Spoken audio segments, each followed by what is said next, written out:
এই যে যারা আপনারা আঙ্কেলেরে ৫ বছরের জন্য চাই, ১০ বছরের জন্য চাই, ফেসবুকে স্ট্যাটাস, রাস্তা, রাস্তা আন্দোলন, তারপরে যাই ঈদের নামাজের পর কুশল বিনিময় করার সময় বলছেন ১০ বছরের জন্য চাই। আপনাদের কি অনুভূতি হচ্ছে?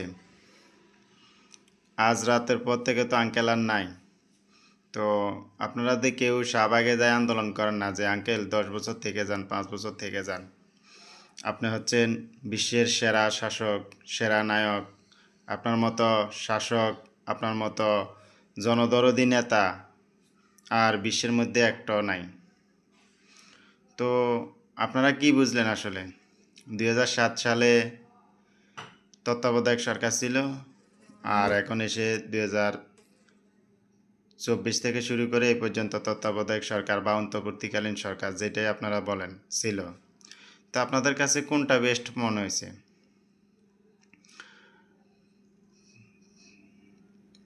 ডক্টর ফখরুদ্দীন আহমেদ সাহেব ওই সময়ে কোনো রাজনৈতিক দল, কোনো নেতা, কোনো বড় পোস্টের নামধারী কাউকে ওই সময় পাত্তা দেননি।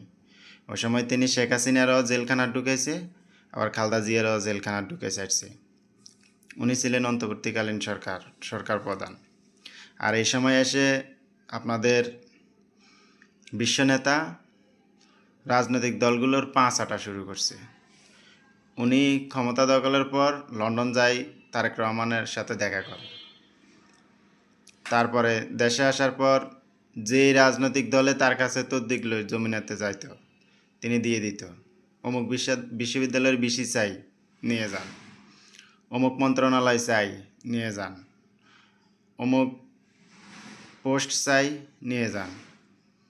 যে যা নিয়ে যমুনাতে যাইতো, যে আবদার নিয়ে যমুনাতে যাইতো, বিশেষ করে জামাত আর বিএনপি সব উনি দিয়ে দিছে।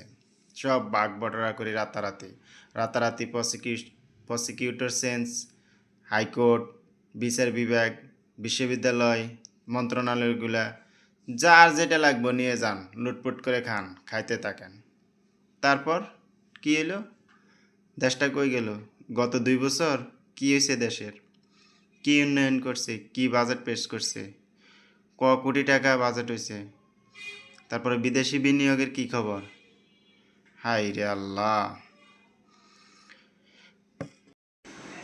জোবরা গ্রামের বিধবা মহিলাগ, গার্মেন্টসে কাজ করা মহিলাগ ৫ টাকা ১০ টাকা মারি মারি যে লোকটা কোটিপতি হয়েছে, গ্রামীণ ব্যাংক প্রতিষ্ঠা করছে, সেই লোকটা দেশের উন্নয়ন দেশের উন্নতি করে ফেলবো, রাতারাতি দেশকে সিঙ্গাপুর বানায় ফেলবো, আর সেটা আপনারা সহজে বিশ্বাস করে ফেলছেন, তাই না?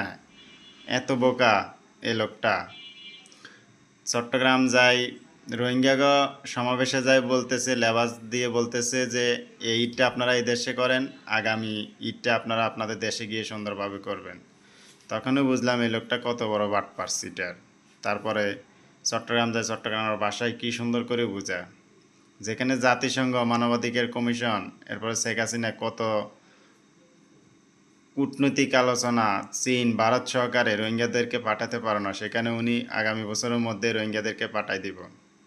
দেশটারে তো কোনো কিছু করতে পারলো না, উল্টা আরও ২০ বছর পিছিয়ে নিয়ে গেছে তিনি এই ২ বছরের মধ্যে।